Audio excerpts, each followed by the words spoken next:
आज का जो वीडियो है वो मेंसुरेशन पर है। मेंसुरेशन के सारे फॉर्मूलों के बारे में इसमें बताऊंगा और ये वीडियो क्लास 6 to 10 तक के लिए है और जो स्टूडेंट कॉम्पिटिटिव एग्जाम की तैयारी कर रहे हैं उनके लिए भी है। ठीक है, तो देखते हैं आज का ये वीडियो।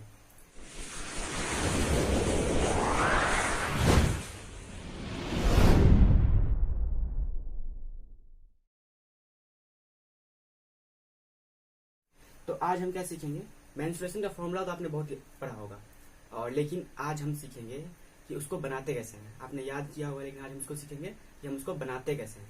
तो हर फॉर्मूला के बनने का तरीका हम समझेंगे। ठीक है, तो मेंस्ट्रुएशन में मेनली हम दो तरह का फिगर को पढ़ते हैं, एक 2 डायमेंशनल फिगर एंड एक 3 डायमेंशनल फिगर। तो उनको सबसे पहले समझते हैं।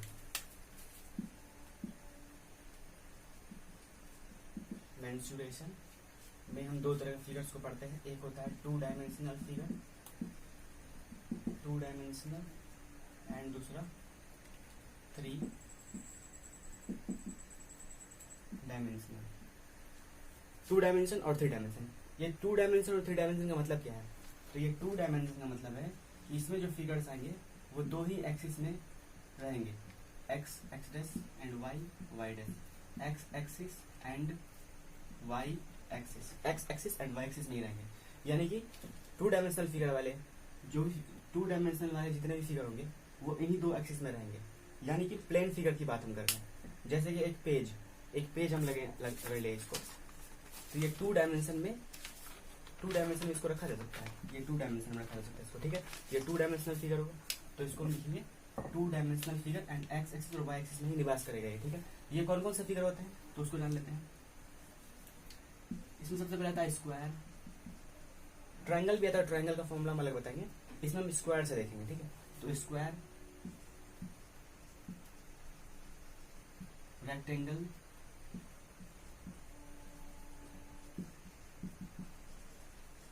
Parallelogram, square rectangle parallelogram, rhombus and trapezium. ठीक है, आपको पता होगा कि ये सभी क्वाड्रिलेटरल कहलाते हैं, ये सभी। और ये 2 डायमेंशन में और कुछ आता है जैसे सर्कल भी इसी में आएगा। सर्कल का एक और होता है सेमी सर्कल। ठीक है, और अब हम चलते हैं 3 डायमेंशनल फिगर के बारे में। 3 डायमेंशनल फिगर जो होता है वो 3 डायमेंशन में होता है, जैसे इस प्रकार से, ये है एक्स एक्सिस, ये है वाई एक्सिस और ये है जेड एक्सिस। इसको आप ऐसे समझ सकते हैं, अगर हम 3 पेन लें, ये 3 एक्सिस को हम इस तरह दिखा सकते हैं। ये आप एक रूम समझ लीजिए, रूम का एक कोना ये है और ये इसका हो गया एक्स एक्सिस। अगर इसको हम एक्सिस माने, इसको वाई एक्सिस माने, तो ये क्या होगा, ये होगा जेड एक्सिस। ठीक है, ये कुछ इस तरीके से। तो इसमें कौन से फिगर आएंगे, इसमें आएंगे 3 डायमेंशनल फिगर। जैसे कि अगर हम इसको रखें तो ये फिगर किसमें आएगा, 3 डायमेंशनल फिगर में, क्योंकि इसमें लंबाई है, चौड़ाई है और गहराई भी है। ठीक है, लंबाई, चौड़ाई, ऊंचाई, गहराई ये सब होना चाहिए। ठीक है, तो वो 3 डायमेंशनल फिगर कहलाते हैं। तो इसमें कौन कौन सा आ जाएगा, इसमें आ जाएगा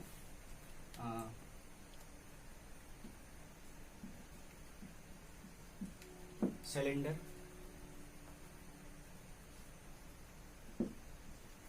स्फेयर, कोन, सिलेंडर, स्फेयर, कोन,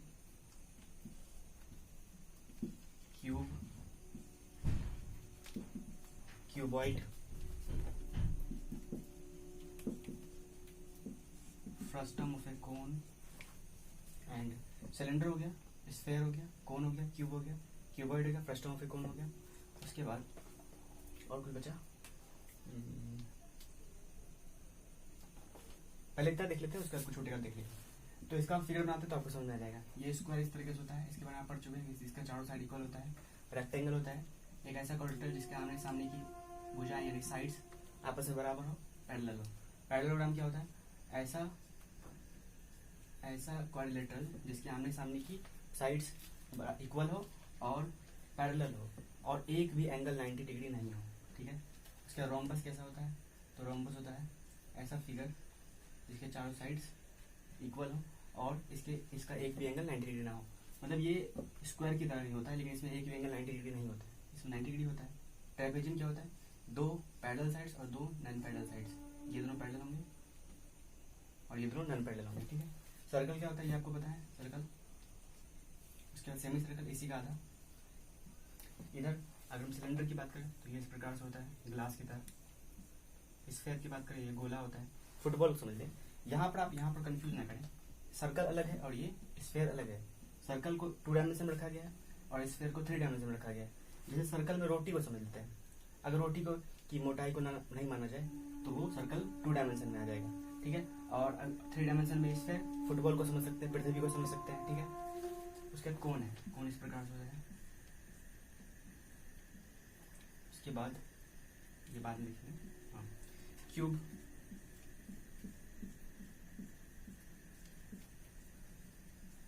ये हो गया। इसका कीबोर्ड, ईंट को आप समझ सकते हैं। उसके बाद फर्स्ट पे कौन, ग्लास, ग्लास को आप समझ सकते हैं। तो ये है कुछ फिगर्स, आज हम इन सभी के फॉर्मूला के बारे में जानेंगे, ठीक है। अब हम देखते हैं स्क्वायर के फॉर्मूले के बारे में। स्क्वायर के बारे में हम क्या क्या जानेंगे, इसका एरिया निकालना जानेंगे, उसके पैरामीटर को निकालने में जानेंगे, ठीक है। उसी प्रकार के सभी के बारे में समझेंगे, ठीक है। सबसे पहले लेते हैं स्क्वायर को, ये है हमारा स्क्वायर और इसको हम बना लेते हैं। स्क्वायर की कुछ प्रॉपर्टी को आप जान लें, वो प्रॉपर्टी वैसे आप ज्योमेट्री में पढ़ते हैं, ठीक है। जब हम इसका मेंसुरेशन, इसके फॉर्मूले के बारे में पढ़ेंगे, इसके एरिया को निकालने के बारे में पढ़ेंगे, पैरामीटर को निकालने के बारे में पढ़ेंगे, ठीक है। तो मेंसुरेशन का मतलब ही होता है, क्षेत्रमिति का मतलब होता है कि किसी क्षेत्र की माप करते हैं हम, यानी किसी एरिया की माप करते हैं, उसी हम क्षेत्रमिति कहते हैं। तो मेंसुरेशन में बेसिकली हम फॉर्मूला के बारे में समझेंगे कि इसके एरिया को कैसे निकालेंगे, इसके पैरामीटर को कैसे निकालेंगे, ठीक है। तो देखिए, वैसे भी थोड़ा सा बता देते हैं कि स्क्वायर किसे कहते हैं, ऐसा क्वाड्रेटर जिसके सभी साइड्स आपस में इक्वल हो, ठीक है। तो वो क्या कहलाएगा, स्क्वायर कहलाएगा। तो इसका आपस में सभी साइड्स बराबर होता है, जिसे हम जनरली ए से डिनोट करते हैं। तो अगर ये ए है तो चारों ए ही होगा। तो इसका सीधा अगर एरिया हम निकालना चाहें तो एरिया क्या हो जाएगा, ए इंटू ए, यानी कि ए का स्क्वायर। अब ये ऐसा होता क्यों है कि ए इंटू ए क्यों एरिया होता है, ठीक है। इसके बारे में समझते हैं। जैसे कि अगर आपको ये नहीं बताया जाए, एक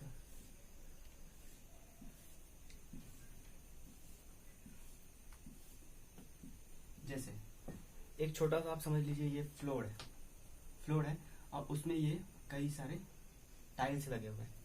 तो अगर आपको इस पूरे फ्लोर का एरिया निकालना होगा तो आप क्या करेंगे, आप गिनना शुरू करेंगे। अगर इसको हम 1 यूनिट माने, 1 यूनिट यानी 1 टाइल माने, तो आपको पता करना है कि कितने टाइल का ये बना हुआ है। तो आप क्या करेंगे, इसको गिनती करेंगे, ठीक है।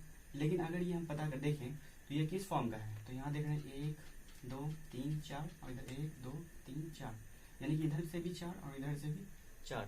तो यानी कि इधर से 4 टाइल है और इधर से भी 4 टाइल है, तो यहाँ भी 4 टाइल, यहाँ भी 4 टाइल। इसका मतलब ये स्क्वायर का फॉर्म कर रहा है। तो आखिर इसका एरिया निकालेंगे कैसे, या तो आप गिन लीजिए तो 16 आएगा, 1 2 3 4 4 4 4 16।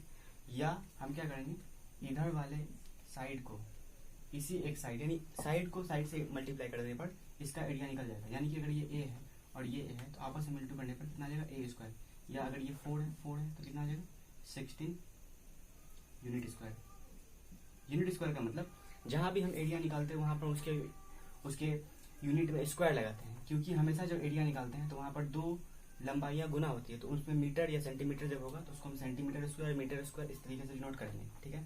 तो जब भी एरिया की बात करेंगे तो हम वहां पर स्क्वायर लगाएंगे, चाहे उसके कोई भी यूनिट हो लंबाई की, ठीक है।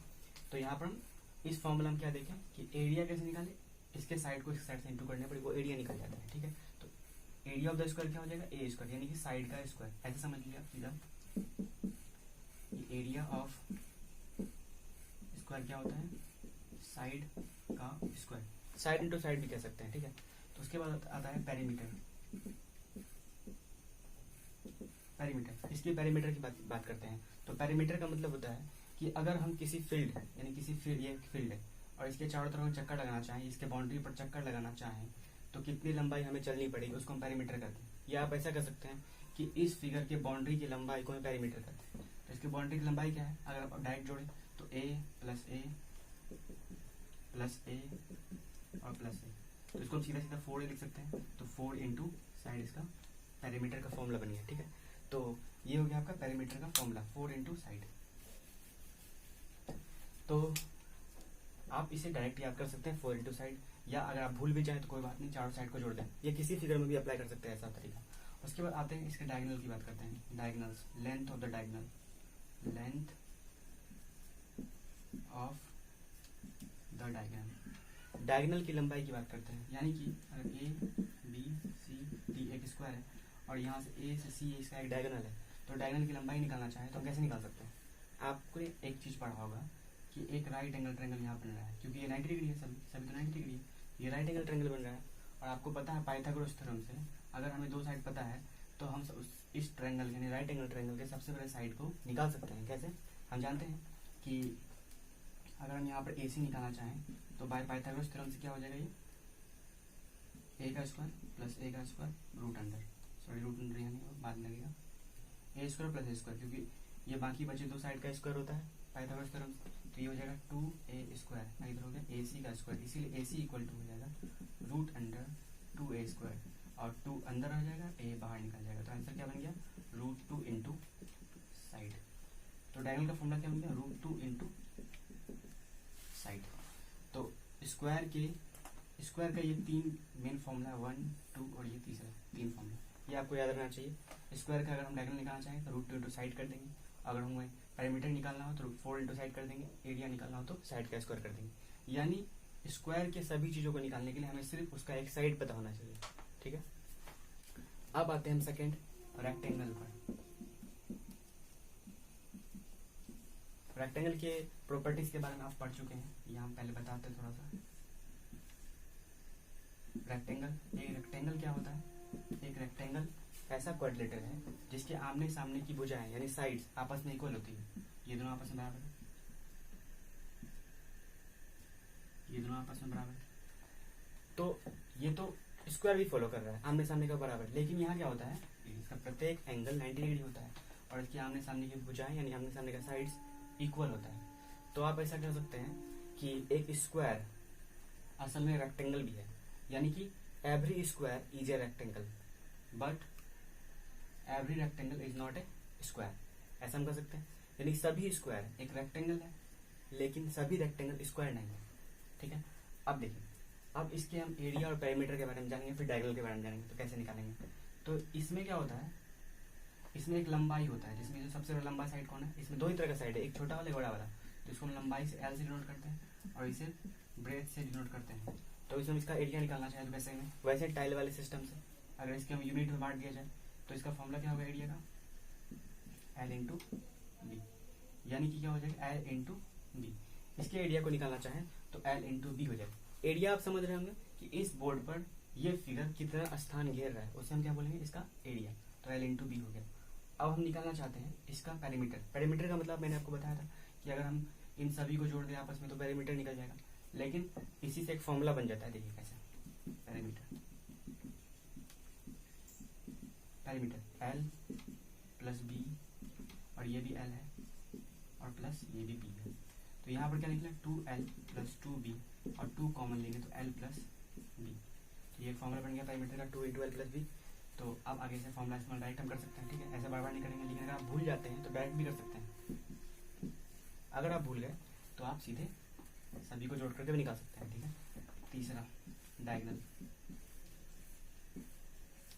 अगर हम इसके डायगोनल को निकालना चाहें यानी कि ए से सी तक की लंबाई को निकालना चाहें, ए से सी कहें या बी से डी को कहें, बी से डी या ए से सी दोनों डायगोनल है, तो इसके डायगोनल की लंबाई निकालना चाहे तो यहाँ भी वही पाइथागोरस थ्योरम ही अप्लाई होगा। तो यहाँ डायगोनल की लंबाई यानी ए सी इक्वल टू क्या हो जाएगा रूट अंडर बी का स्क्वायर प्लस एल का स्क्वायर, ये सीधा बन गया। ठीक है, तो ऐसा आप समझ सकते हैं, पिछले क्वेश्चन पिछले स्क्वायर का जब बता रहे थे तो आप समझ सकते हैं कि इसका डायगोनल की लंबाई क्या हो जाएगा B square plus L square, या L square plus B square, एक ही बात है। ठीक है, तीसरा, अब आता है बात पैरेललोग्राम।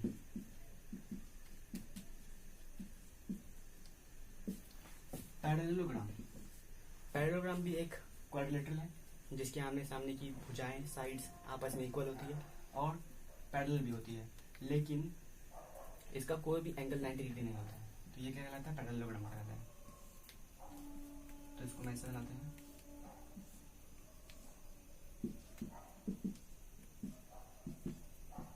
ठीक है, यानी इसके आमने सामने की भुजाएं साइड आपस में बराबर होती है। ठीक, अगर हम इसका एरिया निकालना चाहें तो हम कैसे निकालेंगे? सबसे पहले इसको समझते हैं, इसका एरिया कैसे निकालते हैं। तो इसका एरिया होता है, इसमें भी एक होता है लेंथ, इसमें एक होता है, इसमें लेंथ होता है, और ये हो गया इसका हाइट, ये बेस हो गया, और ये हो गया इसका हाइट, ये बेस हो गया, इसका हाइट हो गया, ठीक है। तो इसका फॉर्मूला होता है बेस इंटू हाइट एरिया का। आखिर ये बेस इंटू हाइट आएगा कैसे? तो इसको समझने के लिए हम क्या करेंगे, फिर से देखिए, इस फॉर्मूला को निकालने के लिए हम क्या करेंगे, देखिए इसको मिटाते हैं फिलहाल, और यहाँ से इसको मिला देते हैं। तो यहाँ से यहाँ तक इसका हाइट, और यहाँ से यहाँ तक इसका ये हाइट है। क्योंकि ये पैरेलल है तो इसका हाइट और इसका हाइट बराबर होगा आपस में, ठीक है। अब यहाँ पर देख रहे हैं कि दो ट्रायंगल बन रहा है, एक ट्रायंगल यहाँ, एक ट्रायंगल यहाँ। ट्रायंगल का एरिया आपको पता होगा 1/2 इंटू बेस इंटू हाइट। तो अगर हम ए डी सी की बात करें, यानी अगर हम एरिया निकालना चाहें, A B C D, area of parallelogram A B C D निकालना चाहें तो हम क्या करेंगे? अगर हम A B C D area निकालना चाहते हैं तो हमें ये ट्रायंगल और ये ट्रायंगल का एरिया जोड़ देना पड़ेगा। तो हम क्या करेंगे, लिखेंगे area of triangle A D C plus area of triangle A B C. अब दोनों के एरिया को जोड़ते हैं, 1/2 इंटू बेस, बेस क्या है b इंटू हाइट क्या है h, प्लस फिर एरिया निकालते हैं इसका। तो बेस क्या है वही b, 1/2 into base into height क्या है h। अब यहाँ देखिए 1/2 कॉमन आ रहा है, सॉरी एक ही बात है, कॉमन क्यों लेंगे? बी एच आधा बी एच यहाँ है, आधा बी एच यहाँ है, तो क्या हो जाएगा, आधा आधा मिलकर एक हो जाएगा। तो बी इंटू एच सीधा अपने फॉर्मूला। तो ये हो गया पैरेललोग्राम का एरिया बी इंटू एच, यानी बेस इंटू हाइट, ठीक है।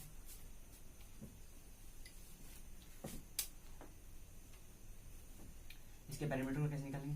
तो इसकी सभी लंबाई को आपस में जोड़ देंगे तो निकल जाएगा पैरामीटर, ठीक है। अब आता है अगला रोम्बस।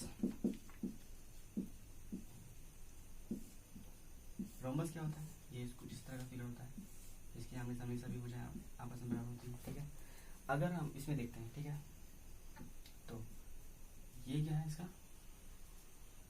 डायगोनल 1, ये क्या है डायगोनल 2, इसका नाम है A B C into D. अगर हम इसके एरिया को निकालना चाहें, एरिया ऑफ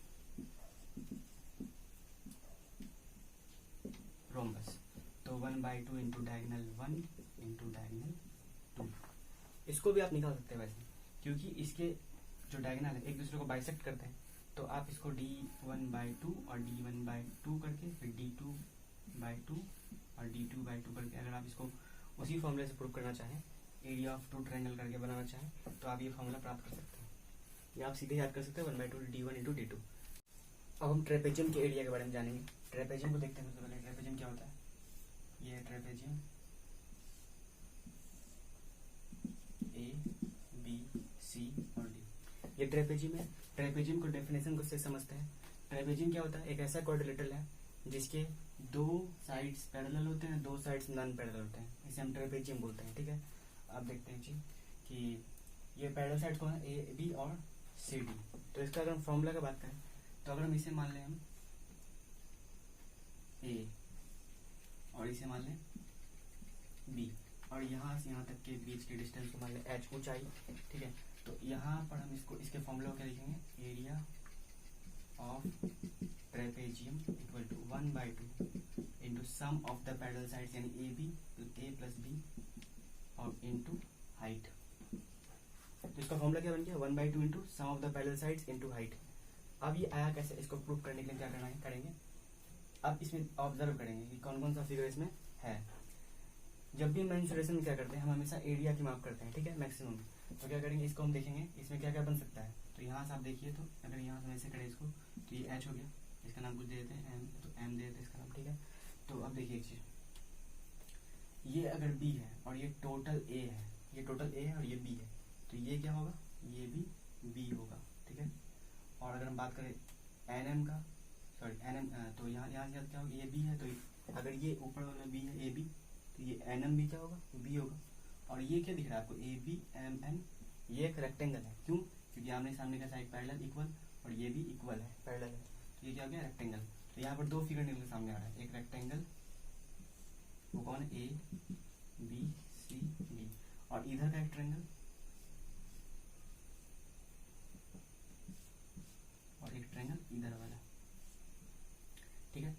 नाम बी एम सी और इधर ए एन डी, ठीक है। तो अगर हम देखें तो ये क्या है, एच है, ये क्या है, एच है, ये क्या है, एच और ये बी, ठीक है। अगर हम इसका एरिया निकालना चाहें तो हमें क्या निकालना है, इसका एरिया और इसका एरिया जोड़ना पड़ेगा। तो हम क्या करेंगे, देखिए इसको ऐसे करते हैं, एक हो गया रेक्टेंगल और इन दोनों को अगर जोड़ दिया जाए तो क्या बनेगा, एक ऐसा ट्रायंगल बन जाएगा जिसका ये हाइट हो गया, क्योंकि हाइट कॉमन था, और यहाँ से हो गया डी और ये हो गया, इसका नाम कुछ और दे देते हैं, जैसे इसका नाम कुछ और दे देते हैं, जैसे पी क्यू आर दे देते हैं कुछ, ठीक है। आप ध्यान से देखें कि अगर हम बात करें यहाँ से यहाँ तक टोटल क्या था, ए, जिसमें से बी निकल चुका है, तो ये दोनों का लंबाई क्या होगा, ए, टोटल ए में ये बी घट जाएगा, तो क्या हो जाएगा, ये ए माइनस बी। ये बात समझ में है, ये बी है तो ये भी क्या होगा, बी होगा, और ये पार्ट तो इसमें आ चुका है, रेक्टेंगल वाले पार्ट में आ चुका है, तो बचा क्या, इस पूरे ए में से बी निकल चुका है, तो ए माइनस बी बचा ना, इन दोनों को जोड़ करके। उसके बाद ये क्या है, ये है बी और ये है H.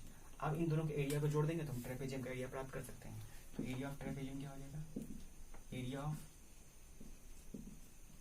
Rectangle plus area of triangle. Rectangle area क्या होगा, बी इंटू एच प्लस इधर 1/2 इंटू बेस क्या है, ए माइनस बी इंटू हाइट। अब इस पे इसको बी एच प्लस इसको इंटू कर देते हैं आपस में, तो एच का इंटू ए से होगा, बी से होगा, फिर 1/2 का इंटू भी ए और बी दोनों से होगा, तो 1/2 ए एच और 1/2 बी एच। अब इसको अगर हम सॉल्व करें तो क्या कॉमन आएगा, एच कॉमन आ जाएगा, तो क्या बचेगा अंदर, बी प्लस 1/2 ए और माइनस 1/2 बी। अब इसको सॉल्व करते हैं, एच नीचे एलसीएम 2 बी प्लस ए माइनस बी। इसको सॉल्व करने पर क्या आएगा, एच, इधर सॉल्व करते हैं तो क्या आएगा, एच 2b में b चला जाएगा तो क्या होगा, b, तो लिखेंगे a प्लस b/2। इसको सिंप्लीफाइड फॉर्म में लिखना चाहिए अगर हम फॉर्मूले की तरह, तो क्या लिखेंगे, 1/2 बाहर आ जाएगा और a/b, a प्लस b अंदर रहेगा और इंटू हाइट, यही वो फॉर्मूला है ना। तो इस तरीके से हम ट्रेपेजियम के एरिया को निकाल सकते हैं। अगर आप फॉर्मूला कभी भूल जाएं तो अब इस तरीके से निकाल सकते हैं। इसीलिए फॉर्मूला को याद नहीं करना चाहिए, हमें समझना चाहिए कि वो कैसे बना है, क्योंकि अगर हम कभी परीक्षा के दौरान किसी फॉर्मूला को भूल जाएं तो हम इस तरीके से भी निकाल सकते हैं, ठीक है। इतना बड़ा नहीं करना है, हम समझ लेंगे ये फिगर किस चीज़ से बना हुआ है, यहाँ ट्रायंगल रेक्टेंगल दिख रहा है तो हम इसके तरीके से भी निकाल सकते हैं, ठीक है। तो बेसिक कहाँ शुरू होता है, रेक्टेंगल से, रेक्टेंगल स्क्वायर से बेसिक शुरू होता है, उसी से हम सारे फॉर्मूले को निकालें, आपके सामने भी निकाले हैं, ठीक है। अब हम देखेंगे 3 डायमेंशन में फॉर्मूला इसी तरह से बनता है। ये फॉर्मूला तो अपने आप आया नहीं है, बनाया गया, कैसे बनाएगा, समझ करके बनाएगा। तो इसी तरीके से सारे फॉर्मूले को हम देखेंगे आगे। तो ये 2 डायमेंशन का पार्ट खत्म होता है। अब हम अगले वीडियो में मिलेंगे 3 डायमेंशन के फिगर्स के साथ, ठीक है। Thank you.